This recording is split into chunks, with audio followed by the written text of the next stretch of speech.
My wife didn't raise her voice. That alone should have scared me.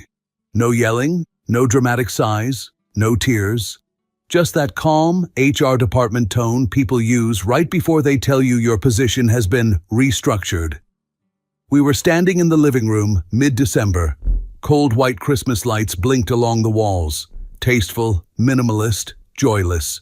No tree yet, just garlands. The kind of decorations that say we celebrate holidays aesthetically now. She crossed her arms, not defensively, deliberately. "These aren't punishments," she said. "They're corrections." I blinked once. "Corrections," I repeated. "Yes." She nodded, satisfied that we were using the right terminology. "I want to be very clear about that." "Of course you do." She stepped a little closer, head tilted slightly, like she was explaining something obvious to a slow student. "I want to see your potential before New Year's." Not our relationship, not us, my potential. Like I was a demo version expiring on January 1st. Then she pulled out her phone and set a timer. 21 days. I watched the numbers appear on the screen. "Why 21?" I asked. She smiled politely.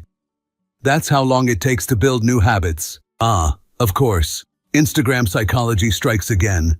Think of it as a transformation program," she said. "A reset. A reset. Like I was an iPhone that kept glitching emotionally. She didn't hand me a list. That would have been too honest. Instead, she started pacing the room slowly, talking in that curated podcast-approved tone, soft, encouraging, completely devoid of accountability. "I still care," she said. "That's why I'm doing this." I nodded, because interrupting someone who starts a sentence like that is a waste of energy. You let them finish. You collect data. "I'm trying to help you become the man you could be." She put extra weight on could. "Most women would have already left," she added generously. There it was. The charitable angle. I almost thanked her. Almost. She started with my body, not aggressively, casually, like commenting on traffic. "You need to lose some weight. Direct, efficient, no warm-up. No sugar, no alcohol." She glanced briefly at the kitchen counter where a bottle of wine stood. "Daily steps, gym, walking, something consistent." I nodded slowly. "Okay," I said. "That's manageable." She paused, then leaned in slightly. "And this haircut? Here we go." "It makes you look tired," she said. "Older. Not ugly, not bad. Just past your expiration date." I resisted the urge to say, "Funny, it looked fine when we met." Instead, I asked, "Any suggestions?" She shrugged. "Something sharper, more masculine." "Ah, yes. The universal solution. Next category, wardrobe." She looked me up and down, not with disgust. Worse, with assessment. "You need to stop wearing home clothes all the time. These hoodies." She lightly tugged at the sleeve, like a stylist disappointed in her client. "They're not doing you any favors." I waited. "You don't dress like someone I'd notice anymore." There it was. Not desire, not attracted to. Notice, like I'd faded into the background of my own marriage. Then came behavior. This part felt personal. "Don't slouch," she said. "Your posture makes you look insecure." I straightened up automatically. She noticed. "Speak more confidently." "Stop explaining yourself." I raised an eyebrow. "And don't ask unnecessary questions." "Define unnecessary," I said. She gave me a look, the kind that answers without words. "Confidence isn't asking for reassurance," she continued. "Needing affection is unattractive." That one landed clean. Then, softer, but sharper somehow. "I want to see if you can stand on your own." There was a pause. The room hummed quietly with electricity and blinking lights. I asked the obvious question, carefully, calmly. "So, what are you changing?" She didn't hesitate. "This isn't about me right now." No defensiveness, no counter-question, just a clean, sealed answer. And that's when the structure became obvious. I wasn't her partner in this. I was the project. She wasn't working on the relationship. She was auditing me. She finished with a summary, like closing a presentation. Let's see who you are in 21 days. Then she walked into the kitchen and poured herself a glass of wine. Red. Didn't even glance at me. I watched the liquid swirl in the glass and felt something shift. Not anger, not sadness. Awareness. Because when someone puts you on a program, you stop talking and you start watching. Day one didn't begin with motivation, clarity, or some cinematic inner monologue about self-improvement. It began with a very practical, very deliberate silence. There was no good morning, no automatic coffee poured for me out of habit, no casual touch as we passed each other in the kitchen. Just the quiet hum of the refrigerator, the soft tapping of her phone screen, and the faint feeling that I had already failed something without knowing the criteria. I stood in the hallway, staring at my reflection in the mirror longer than usual. Same face, same body, same man who, according to the new program, had apparently been living in beta mode. All right, I thought, let's see how this works. Before breakfast, I downloaded a calorie tracking app.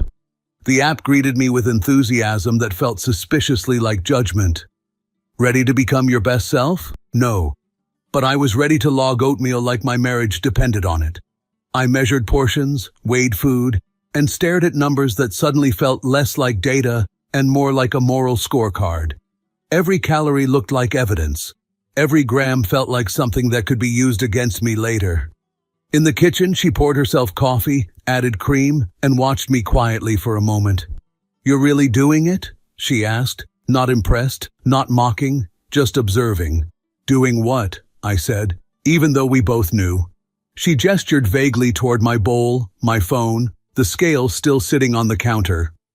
"This." "Yes," I replied. I said I would. She nodded once, approvingly, like a supervisor ticking a mental checkbox. Good. Consistency matters. That word again. It was starting to feel less like advice and more like a password I needed to keep repeating. She picked up her phone and walked out of the room, already mentally done with the conversation. Later that day, I went for a walk. Not because I suddenly loved cardio, but because movement had been officially rebranded as compliance. The air was cold, the sky gray, the streets quiet in that pre-holiday way, where everything looks festive but feels exhausted. I kept my headphones in my pocket on purpose. I didn't want distraction. I wanted to hear my own thoughts, even if I didn't like them. Every step felt intentional, but not empowering. It felt monitored. I adjusted my posture when I passed store windows, catching my reflection and correcting myself automatically, like I was already being graded on how I occupied space. That realization bothered me more than the exercise. By the third day, I had a routine that ran smoother than most things in my life. Morning steps, controlled lunch, water instead of anything that tasted like joy. I stopped buying snacks, stopped lingering in the kitchen at night, stopped doing small, mindless things that had never been a problem before, until they were framed as symptoms. Not because I suddenly hated sugar or comfort, but because I didn't want to fail an evaluation that had no clear endpoint. At home, she noticed the changes, but the way managers notice effort, not emotionally, just administratively. "You look more focused," she said one evening, glancing up briefly from her phone. Not healthier, not better, focused. Another day, she looked at my plate and nodded. "That's better. Better than yesterday? Better than the version of me she'd already filed under problem?" I didn't ask. On day 5, I changed my haircut. I sat in the barber's chair while he asked what I wanted, and for a moment I genuinely didn't know how to answer without sounding like a case study. "Cleaner," I said eventually. "More intentional." He nodded like he understood exactly what kind of marriage I was in. When I came home, she looked up from her phone and paused just long enough to make me wait. She said. I stood there, hands in my pockets, feeling ridiculous for caring. "It's a start," she added. I smiled, light and controlled. "High praise," I said. She didn't return the smile. The clothes came next. I folded away hoodies and old favorites like they were artifacts from a former, less acceptable version of myself. I bought neutral shirts, sharper cuts, Things that looked fine but felt strangely anonymous. The irony wasn't lost on me. I was dressing to be noticed, while actively taking up less space. One evening I stood in front of her again, deliberately casual. "Well?" I asked. She looked me over slowly. "You look more put together." Then, almost immediately, "Just don't get comfortable yet." Of course not. By the end of the first week, my life had quietly turned into a checklist I carried in my head at all times. Did I walk enough? Did I eat correctly? Did I sound confident enough? Did I ask too much? Sometimes I caught myself rehearsing sentences before speaking, trimming away anything that might sound uncertain or, God forbid, emotional. Once I almost asked where she was going that evening. I stopped myself halfway through the sentence. She noticed. "Good," she said. "You're learning restraint." Like curiosity and connection were bad habits I needed to unlearn. Meanwhile, nothing about her life had changed. She still poured herself wine at night, still laughed at messages she didn't share, still stayed out later than usual, glowing with energy I hadn't seen directed at me in a while. One evening she came home in a particularly good mood. "How was your day?" I asked, keeping my tone neutral. She smiled vaguely. "Busy." That was it. No details, no follow-up, and I knew better than to ask. By day 10, something heavy had settled in. Not hunger, not exhaustion, but a low, persistent anxiety that followed me everywhere. I was afraid of slipping, afraid of eating the wrong thing, saying the wrong thing, standing the wrong way, afraid that even after doing everything right, I would still somehow be insufficient. That thought scared me more than any rule she'd given me, because it suggested the truth I hadn't wanted to face yet. There was no finish line, only moving expectations. She started comparing me, not to anyone specific, but to an invisible standard that could never be reached. One night, brushing my teeth, I looked at myself in the mirror again. Leaner, sharper, more controlled. And for the first time, a thought surfaced that didn't belong to her program at all. Am I improving for myself? Or am I slowly disappearing for her? By the second week, the contrast stopped being subtle and started feeling deliberate. My days had structure now, not the healthy, self-respecting kind, but the rigid, joyless kind that exists to prove something to an invisible authority. I woke up earlier than I needed to, went on walks even when my legs felt fine, planned meals like I was preparing for a court hearing, and spoke with the careful precision of someone who knew every sentence could be misinterpreted. Her days, meanwhile, looked effortlessly light. She slept in when she could. She laughed easily. She carried herself with the relaxed confidence of someone who wasn't being evaluated by anyone, least of all me. It was hard not to notice. One evening, I came home from a longer than usual walk, cold and tired, but technically victorious according to the rules. She was already in the kitchen, wine glass in hand, scrolling through her phone with a smile that didn't bother hiding itself.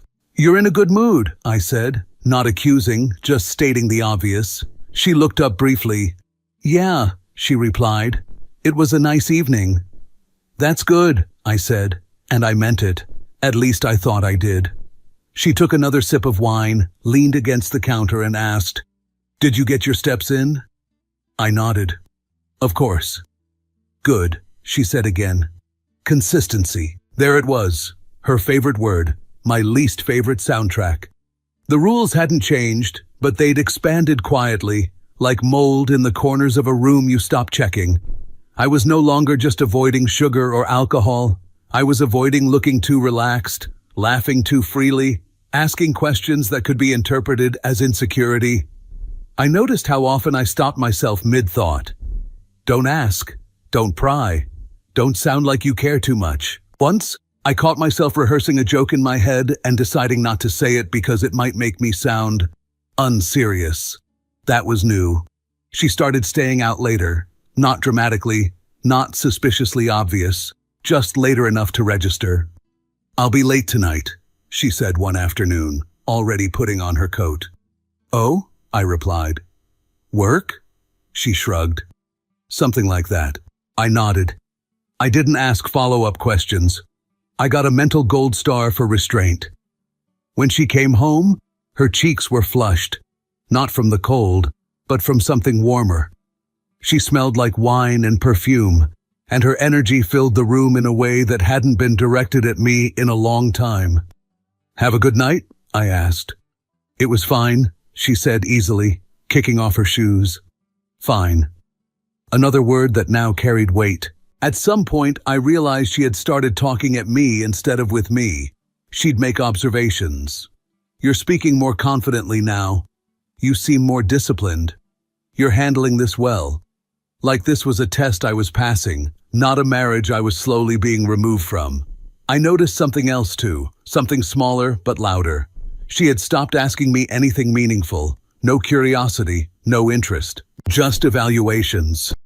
One night, while I was measuring out my dinner like a man afraid of being arrested by carbohydrates, she was laughing softly at something on her phone. "Funny?" I asked, glancing up. She tilted the screen away instinctively. "Just something stupid." I raised an eyebrow. "Sounds like my kind of content." She smiled faintly, but the smile didn't reach her eyes. "Don't start," she said lightly. "You're doing so well. Don't derail yourself." There it was again. Your progress is fragile. One wrong move, and you lose points. By day 13, the discipline had stopped feeling productive and started feeling performative. I wasn't improving for momentum. I was maintaining a character, a quieter version of myself, a less curious one, a man who drank water while watching his wife drink wine and tell him about busy evenings. I started noticing how often she said "I" and how rarely she said "we." I need to see consistency. I need space. I need clarity. I wondered when I stopped being included in that clarity. The worst part wasn't jealousy, it was the imbalance. I was shrinking my life to fit her expectations, while she was expanding hers without explanation, and calling it personal growth. One night she came home late again, glowing, phone buzzing even as she set it face down on the table. I looked at the phone, then at her. "You seem happy," I said carefully. She smiled. "I am." I nodded slowly. "That's good," I said. "You deserve that." She paused, studying me for a second. "You're handling this very maturely," she said. "I like that." "Handling what?" I almost asked. I didn't. Later, lying in bed, staring at the ceiling while she fell asleep effortlessly beside me, I felt something shift, not emotionally, but strategically. Up until now, I had been trying to pass. Now, I was starting to observe. Because discipline without mutual effort isn't growth. It's conditioning. And conditioning only makes sense when someone else benefits from your obedience. The thing about evidence is that it rarely arrives with drama. There's no thunder, no cinematic zoom, no moment where the universe politely clears its throat. Most of the time, it shows up quietly, almost apologetically, like it's embarrassed you didn't notice sooner.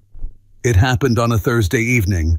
Nothing special, no tension, no fight. She had gone to take a shower, her phone left charging on the kitchen counter. I wasn't snooping, I wasn't searching, I wasn't even curious in the traditional sense. I was wiping the counter, that's it. The phone lit up. One message, short, casual, familiar in a way that instantly felt wrong. I didn't pick up the phone, I didn't need to. The preview was enough. "How's the project going? Still fixing him?" I stood there longer than necessary, cloth in hand, staring at the words like they might rearrange themselves into something less precise. The project. So that's what I was. A second message came in before I could fully process the first. "He's actually trying. It's kind of sad." That one landed clean. No insult, no anger, just dismissal. I felt something shift behind my ribs, not pain, not rage, but clarity, the kind that clicks into place and stays there, uncomfortably permanent. She came back into the kitchen, towel around her hair, humming softly. I looked up. "Good shower?" I asked. She smiled. "Yeah, needed it." I nodded, gesturing vaguely toward the phone. You getting a lot of messages lately?" She froze for half a second, just half, then picked up the phone and slid it into her hand smoothly. "Just friends," she said. "You know how people are in December." Of course. December, the season of excuses. Later that night, curiosity finally caught up with restraint. She fell asleep quickly, the way people do when they aren't carrying cognitive dissonance. I lay there for a while, staring at the ceiling, replaying the words in my head. The project. Kind of sad. I wasn't angry enough to confront her yet. I was something worse. Interested. The opportunity came the next day. She had left her laptop open on the dining table, a browser tab glowing faintly in the dim room. Again, no hacking, no passwords, no moral gymnastics. Just open. A messaging app.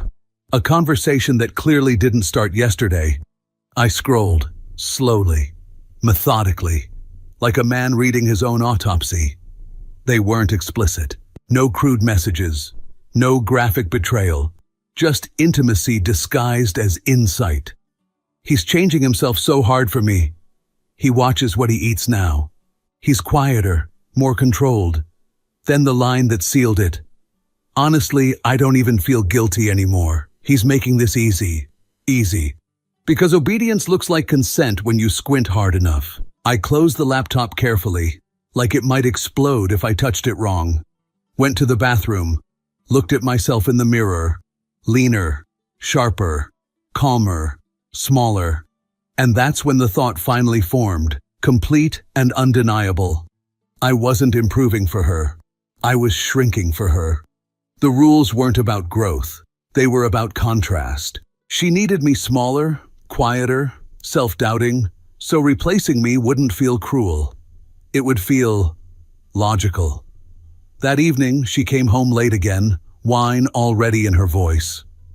"You've been really disciplined," she said, hanging her coat. "I appreciate that." I smiled. "Of course," I replied. "I'm committed to the process." She looked pleased. "See? This is what I meant when I said you had potential." I nodded. Inside, something locked into place. That night, lying next to her while she scrolled through messages she no longer bothered to hide, I stopped asking myself what I could do better.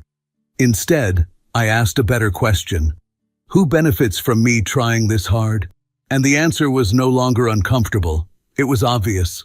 The strange thing was how quickly everything became easier once I stopped trying for her. Not the routine. That stayed. I still woke up early, still walked, still ate clean, still kept my posture straight and my voice steady. From the outside, nothing had changed. From the inside, everything had. The anxiety disappeared first. That constant buzzing fear of doing something wrong, of slipping, of losing invisible points. It just shut off. Like someone had muted a channel I didn't realize had been playing nonstop. Because fear only works when you still believe in the reward. She noticed the change within days. Not consciously at first, not enough to call it out, but she felt it. I stopped looking at her for approval. Stopped pausing after sentences like I was waiting for a grade. Stopped adjusting myself when she entered the room, as if her presence was a spotlight. I still listened. I still nodded. I just didn't lean in anymore. "You seem different," she said one evening, swirling wine in her glass. Calmer. "Am I?" I replied, genuinely curious. She studied me, eyes narrowing slightly. "Less eager," she said. "Not in a bad way, just different." I smiled faintly. "Maybe I'm just getting used to it." She didn't like that answer. I could tell. The evaluations continued, but now they sounded off-key. "You're handling things really well," she said one morning. "You've become very self-sufficient." Self-sufficient. It used to sound like praise. Now it sounded like a test result she wasn't sure she wanted. "Thanks," I replied, taking my coffee. Black. No comment. She watched me longer than necessary. She started checking in more. Subtle at first. "Where are you going?" she asked one afternoon as I grabbed my jacket. "Out for a walk," I said. "Okay, just don't overdo it." I smiled. "I won't." The irony almost made me laugh. A few days later, she tried something else. Not warmth, control-flavored affection.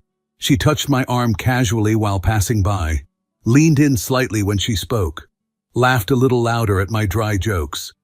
"You've really stepped up," she said one night. "I knew you had it in you." I looked at her. "Did you?" She hesitated. "Of course." I nodded, unconvinced.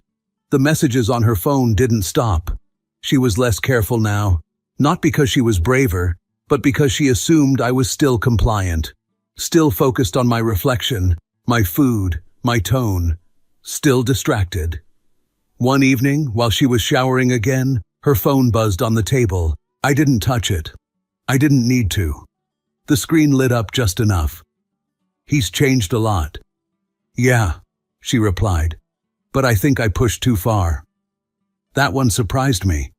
Not because it showed guilt, because it showed concern for control. That night, she asked a question she hadn't asked in weeks. "Are you happy?" she said, lying beside me, staring at the ceiling. I considered the question carefully. "I'm clear," I said. She turned her head toward me. "Clear about what?" I smiled slightly. "About myself." She frowned. "That's not what I meant." "I know," I said gently, "but it's the answer I have." From that moment on, the balance shifted. She became less relaxed, more attentive, more present in a way that felt reactive. She asked what I was thinking, asked how I felt, asked if everything was okay, questions she had forbidden me from asking. I answered politely, calmly, briefly. No complaints. "I'm good." Just focusing on consistency. Her word, used against her. One evening, she finally cracked. "You're being distant," she said, arms crossed, echoing herself from weeks ago. I looked at her, really looked at her, for the first time without trying to impress or repair or prove anything. "I thought that was the goal," I said, standing on my own. The silence that followed was thick. "That's not what I meant," she said. I nodded. "I know." That night, as she scrolled restlessly beside me, no longer glowing but tense, I understood something crucial. The rules were never meant to make me better. They were meant to make me manageable. And once I stopped being manageable, she didn't know who she was talking to anymore. New Year's Eve was approaching. The evening itself was almost pleasant. That was the strangest part. No tension, no arguments, no heavy silences pressing down on the room like unfinished sentences. Just soft music in the background, dim lights, and that specific New Year's Eve atmosphere where everything feels temporary. Like people pretending nothing matters because the calendar is about to reset. She dressed carefully, too carefully. The kind of outfit that says, "I want options." Hair done, makeup balanced, effort disguised as ease. "You're quiet tonight," she said while adjusting her earrings. "Am I?" I replied. "I feel reflective." She smiled faintly. "Try not to overthink," she said. "It's just New Year's." I almost laughed. We poured drinks, wine for her, sparkling water for me. She raised an eyebrow. "Still committed," she said. "Always," I replied. "I like finishing things properly." She nodded, clearly pleased with that answer, and completely misunderstanding it. As the evening went on, I started letting small comments slip. Not dramatic, just oddly specific. At midnight, I said casually while scrolling through the TV channels, "You're supposed to make a wish, right?" She glanced over. "Technically. I think mine's already decided." She laughed. "Don't be weird." "I'm serious," I said. "It's a big one." She shook her head, smiling. "You're trying too hard to sound mysterious. It's not cute." I raised my glass. "Not trying to be cute," I said. "Trying to be honest." That earned me a look. Later, as we sat on the couch watching the countdown show, I added another one. "You know," I said, "starting the year clean feels important." "Clean?" she asked. "Fresh," I clarified. "No unfinished experiments." Her smile stiffened slightly. "Okay," she said. "That's enough. You're doing that thing again. What thing? That passive-aggressive joking, she replied. If something's wrong, just say it. I met her eyes. Nothing's wrong, I said calmly. I'm actually in a great place. That confused her more than anger ever would have. 10 minutes to midnight. Fireworks already popping somewhere outside, premature and impatient. She checked her phone again, put it face down, picked up her wine. You've been strange all evening, she said. I hope you're not planning to ruin the mood. I smiled softly. I promise, I said. I won't ruin anything. That was true. 5 minutes. She stood up to refresh her drink. You're not nervous, are you? She asked lightly. About us? No, I said. Not nervous. Good, she replied. Because I think we're finally getting somewhere. I nodded. So do I. The countdown started. 10, 9, 8. She came back to sit next to me, close enough for appearances, not close enough for connection. 7, 6. She leaned toward me. Please don't make it weird, she whispered. I looked at her. I won't. 3, 2, 1. Cheers erupted from the TV. Fireworks lit up the sky outside. Glasses clinked somewhere in the building. Happy New Year, she said, smiling brightly now, relief washing over her. Happy New Year, I replied. She lifted her glass. So, she said playfully, what was your big wish? I took a breath. Since you asked, I said, voice steady, I want to start this year as a new version of myself. Her smile widened. Oh, she said, that's actually nice. A version that isn't being fixed, I continued. A version that doesn't need permission to exist. The smile froze. I'm starting the year alone, I said calmly. By choice. The silence after that was almost impressive. You're joking, she said finally, a nervous laugh following the words. I shook my head. No, this was the wish. Her expression shifted, confusion first, then irritation. This isn't funny, she said. If this is some kind of test. It's not a test, I replied. I'm done with those. She stood up. So after everything I did for you, you choose now? Yes, I said. Because now I'm clear. She tried to regain control, reframe, minimize. You're overreacting, she said. You're better now. You said it yourself. I am, I agreed. That's why I'm leaving. She stared at me like the math wasn't adding up. You're throwing away progress. No, I said gently. I'm taking it with me. I picked up my coat. She followed me to the door, voice sharper now. You're making a mistake. I looked at her one last time. I stopped competing with a version of myself you already decided wasn't enough. Her mouth opened. No words came out. Outside, the air was cold and clean. Fireworks reflected off empty streets. People laughed somewhere in the distance, celebrating new beginnings without knowing what they were actually celebrating. I walked away calmly, not because it didn't hurt, but because clarity weighs less than hope. It's been a while since that night. Long enough for the calendar to stop feeling symbolic and for the silence that followed my exit to turn into something solid and unsurprising. Long enough to realize that leaving didn't magically fix my life, but it did remove the constant background noise of proving my right to exist. People always ask the same thing when you tell a story like this. Did she try to contact you? Did she regret it? Did she apologize? Yes. In fragments. In ways that mattered less than they sounded. The first message came a few days later. Nothing dramatic. Just, I didn't think you were serious. That sentence alone explained more than any apology could have. Not I'm sorry. Not I hurt you. Just surprised that the role I'd been playing quietly ended. I didn't reply. Not out of spite. Out of clarity. A week later, she tried again. Longer message this time. Thoughtful tone. Familiar language. She talked about stress. About confusion. About how she never meant for it to feel like control. About how she was just trying to push me to be my best self.